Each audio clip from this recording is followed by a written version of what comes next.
Olá, sejam bem-vindas e bem-vindos a mais uma edição do Painel de Notícias, o programa da Justiça Federal da Primeira Região. Hoje vamos falar sobre garantia de direitos e acesso à cidadania, quando é a Justiça que vai até o cidadão. Confira. Pop Rua Ajude chega à 12ª edição no Distrito Federal. Assistente social fala sobre o desafio de garantir dignidade a quem está em situação de vulnerabilidade. No Giro de Notícias, uma seleção de decisões que impactam a vida de quem procura a justiça. Começa agora. Fica comigo.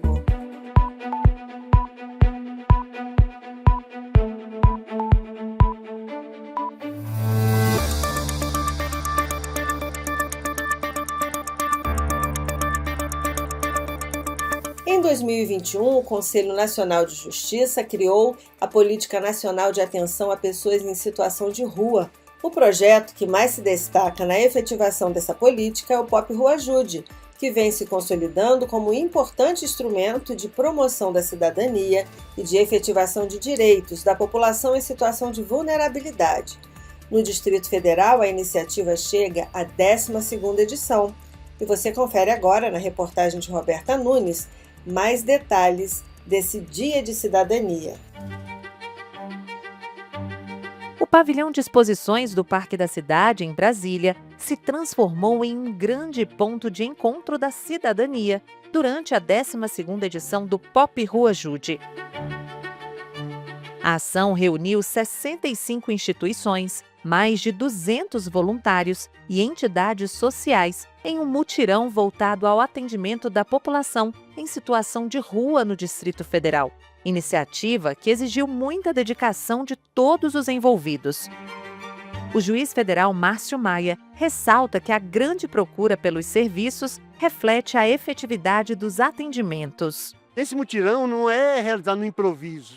Ele é fruto de diversas conexões, diversas reuniões preparatórias. Está ficando maior que a gente. Tem pessoas que estão na fila há 2 dias, porque ele é muito efetivo.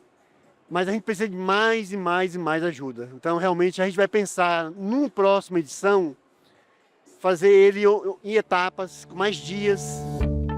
Em um único lugar, centenas de pessoas tiveram acesso à emissão de documentos, atendimento médico, orientação jurídica, assistência social, alimentação e cuidados pessoais.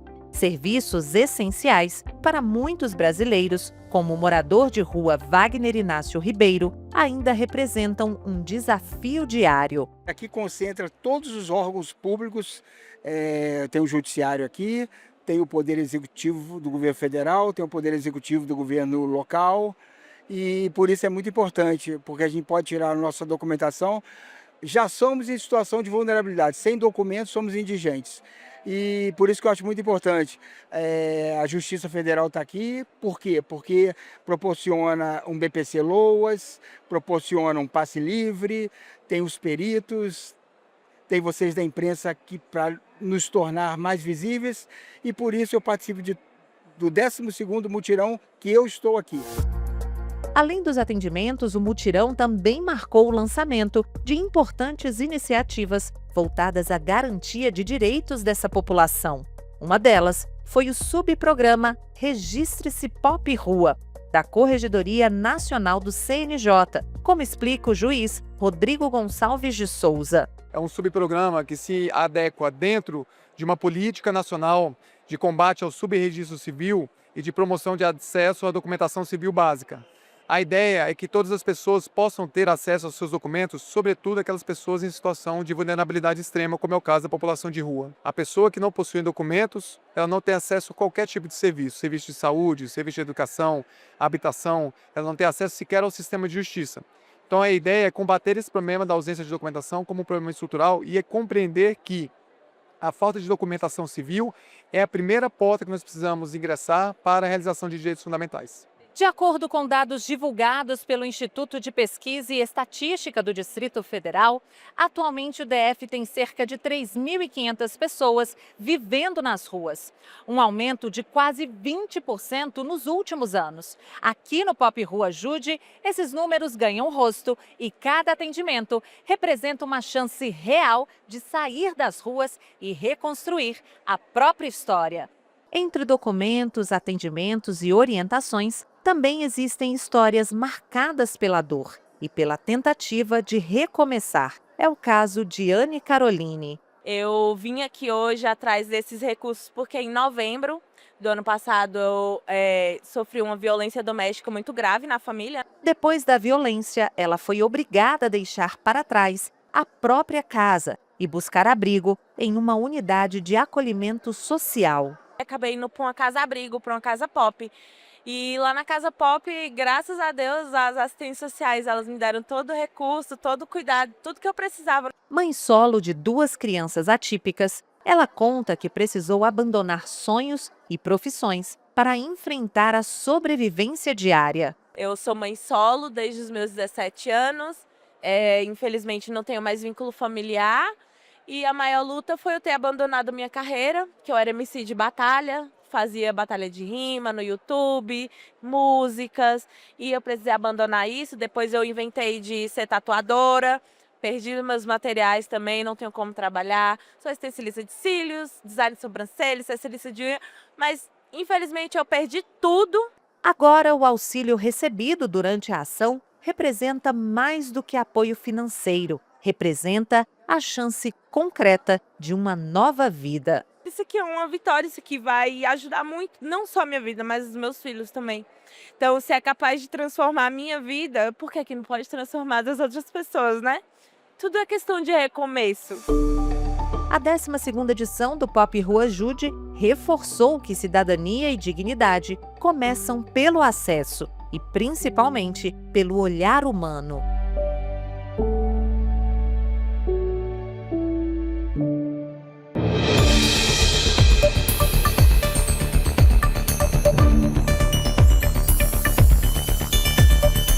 Nas iniciativas como o Pop Rua Ajude, um dos profissionais cuja atuação é essencial é o assistente social. Ele acolhe as pessoas em situação de vulnerabilidade, auxilia na regularização de documentos, elabora relatórios, laudos e pareceres técnicos para subsidiar decisões judiciais, além de atuar em conjunto com instituições como os CRAs, os centros POP e os serviços de saúde para garantir a continuidade do atendimento, mesmo depois dos mutirões. Por tudo isso, aproveitando que no dia 15 de maio foi comemorado o Dia do Assistente Social, vamos entrevistar a profissional Fernanda Mendes de Oliveira, que vai falar sobre os desafios, a importância da profissão e o impacto desse trabalho na sociedade, principalmente junto a pessoas em situações mais vulneráveis. Fernanda, seja muito bem-vinda ao nosso IT Entrevista de hoje. Eu queria que você começasse falando para a gente um pouquinho sobre o papel do assistente social, né? Qual que é o papel do assistente social na sociedade hoje? Primordial, principalmente porque nós tentamos sempre garantir acesso de direitos para a população que nós atendemos, pessoas em situação de vulnerabilidade. Não somos pessoas boazinhas e nem fazemos filantropia, caridade, né? Nós somos uma profissão regulamentada, sempre com esse viés do direito, do acesso ao direito e tentando diminuir a situação de vulnerabilidade. E quais são os principais desafios, né, atualmente, da atuação do assistente social? Hoje nós temos diversos, né? Eu, por exemplo, estou na assistência social e a situação de vulnerabilidade para nós já é um desafio como profissionais. Mas também temos assistentes sociais que trabalham em OSCs também vinculados, em que o salário não é tão alto, né? Então, eu entendo muito que precisamos de mais valorização da nossa profissão. Então, são vários desafios ainda que temos. Em relação aos anos atrás, está bem melhor, mas ainda são vários desafios. Agora, como que o trabalho do assistente social impacta, né, a vida das pessoas com vulnerabilidade? Bom, eu posso falar da nossa atuação aqui, principalmente nas sedes, que é na política de assistência social, e o principal é quando eles começam a garantir dentro deles a renda, por exemplo, pela transferência de renda, ou um benefício eventual que pode ajudar naquela família na situação de vulnerabilidade. E o assistente social trabalha muito em rede. Então, a assistência social ela nunca é sozinha. Então, nós articulamos com a saúde, com a educação. Então, uma criança conseguir uma matrícula na educação é um resultado do nosso trabalho. Uma pessoa conseguir ser atendida na saúde é um resultado do nosso trabalho.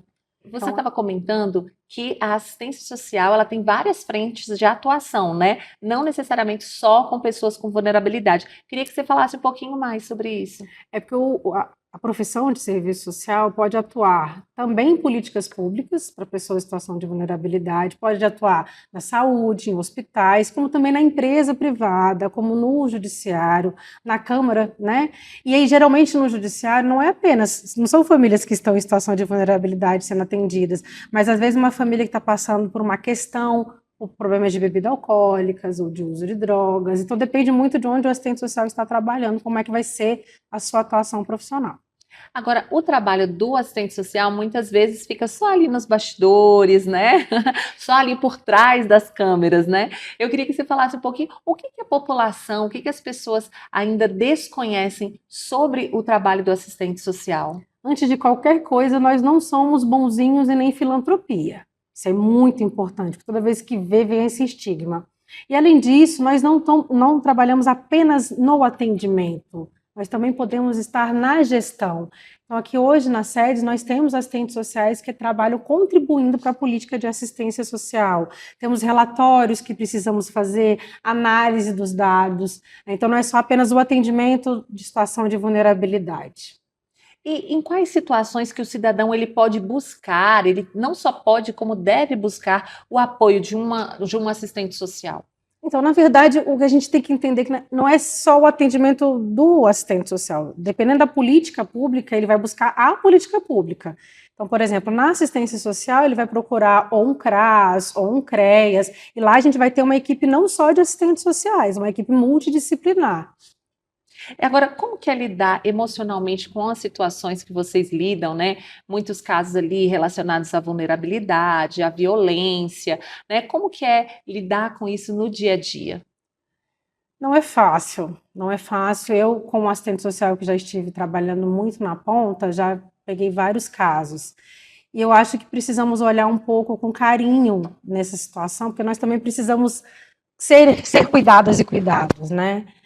Aqui nas sedes, eles conseguiram entender essa importância para todos os trabalhadores e trabalhadoras, então nós temos atendimentos psicológicos aqui, mas vários profissionais em outros lugares não têm, e é importante, porque às vezes nós escutamos uma história tão impactante que isso pode mexer com a gente quando voltamos para casa, então precisa ter esse lado de trabalhar também a nossa saúde mental.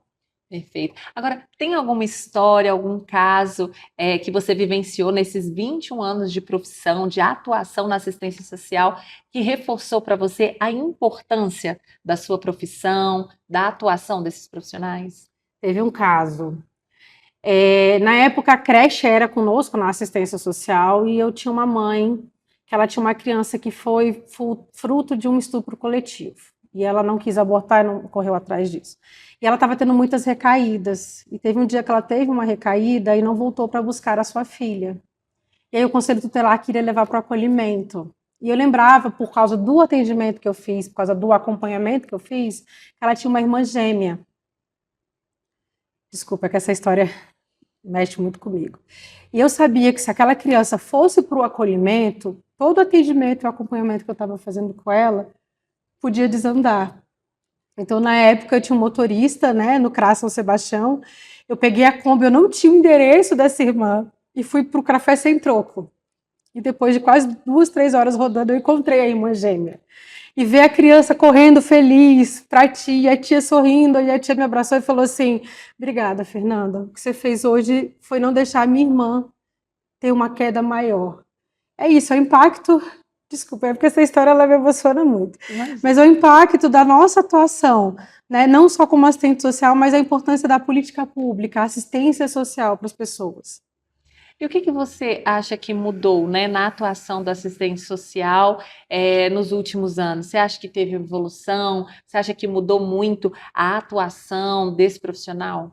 Nós somos um profissional em constante processo de construção. E é claro, à medida que nós temos questões sociais diferentes, coisas diferentes, o assistente social tem que se adaptar. Então tem que ter sempre uma capacitação continuada, eu não posso ficar só no meu mundinho, né? Hoje a gente está enfrentando muitas situações de feminicídio. Então a assistente social ela tem que entender que isso vai chegar e como é que ela vai atuar, como é que ela vai fazer. Então mudou muito, de muitos dos 21 anos para cá. Perfeito. E que mensagem, Fernanda, você deixaria tanto para os profissionais, né, seus colegas de profissão, quanto para a sociedade sobre esses profissionais, sobre essa profissão que é tão necessária para a sociedade? A gente tem uma brincadeira que existe, que tem a insistente social, a assistente social e a desistente social. E eu queria dizer para a gente não desistir, porque por mais que seja uma coisa pequena, a gente está fazendo um movimento para que todo mundo tenha proteção social. Então não desista dessa profissão maravilhosa que você escolheu, que é direitos, mas também acesso à proteção social, acesso a políticas públicas. Perfeito. Fernanda, muito obrigada pela sua Agradeço pelo participação convite. no nosso Entrevista. E parabéns, né, pelo Obrigada, Dia da Assistência Social. Muito obrigada.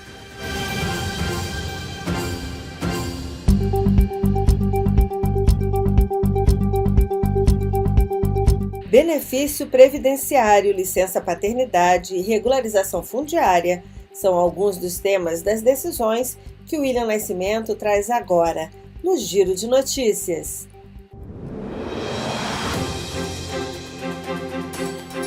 O TRF da Primeira Região decidiu que um trabalhador rural de Rondônia deve continuar recebendo auxílio por incapacidade temporária enquanto aguarda cirurgia pelo Sistema Público de Saúde. A decisão da segunda turma envolve um segurado que teve o benefício negado pelo Instituto Nacional do Seguro Social, o INSS. A perícia médica confirmou a incapacidade total e temporária do segurado para o trabalho, causada por uma lesão no ombro e uma infecção óssea. Nesse caso, para os magistrados, não é possível estabelecer prazo para o fim do benefício, porque a recuperação depende de um procedimento cirúrgico a ser realizado pela rede pública de saúde em data ainda não marcada. De acordo com o relator do processo, o desembargador João Luiz de Souza, a previsão de recuperação feita pela perícia considerava que o tratamento seria realizado rapidamente, o que não aconteceu. Por isso, o colegiado decidiu manter o auxílio sem prazo definido até que o trabalhador passe pela cirurgia, recupere a capacidade laboral ou seja reabilitado para outra atividade. A mesma segunda turma manteve decisão que garantiu a um servidor público federal licença paternidade de 180 dias pelo nascimento de gêmeos prematuros, com início a partir da alta hospitalar dos bebês. O tribunal considerou o princípio do melhor interesse das crianças e a necessidade de cuidados ampliados em casos de nascimento múltiplo. A União recorreu, alegando falta de previsão legal, já que a regra geral limita o benefício a 20 dias. Mas o relator desembargador João Luiz de Souza destacou que a legislação é omissa para essas situações e que a Constituição assegura proteção integral à criança. O Instituto Nacional de Colonização e Reforma Agrária, o INCRA, terá prazo de 1 ano para concluir a regularização de terras de 3 comunidades quilombolas no interior da Bahia. A decisão é da 11ª turma do TRF1, que confirmou sentença da Justiça Federal de Vitória da Conquista. A ação foi movida pelo Ministério Público Federal após quase 2 décadas de demora no processo administrativo, iniciado em 2008 para reconhecimento e titulação das terras das comunidades de Ribeirão do Paneleiro, Batalha e Lagoa do Arroz. Segundo o tribunal, houve omissão do poder público. O relator destacou que dificuldades administrativas não justificam a paralisação por tanto tempo, especialmente e quando estão em jogo direitos fundamentais e a identidade cultural de comunidades tradicionais. Caso a decisão não seja cumprida, foi fixada a multa diária de R$ 500. A mesma 11ª turma manteve a condenação solidária da Infraero e da Bradesco Auto Companhia de Seguros ao pagamento de indenização por danos materiais causados pelo extravio de componentes eletrônicos armazenados em terminal aéreo. Ao analisar o caso, o colegiado rejeitou os argumentos de que o fato teria ocorrido sob responsabilidade da Receita Federal, destacando que a Infraero, como fiel depositária, tem um dever legal de guarda e conservação das mercadorias até sua entrega final. Para o relator desembargador Pablo Zúñiga Dourado, a Infraero detém o dever jurídico de zelar pela integridade dos bens armazenados em áreas sob sua administração.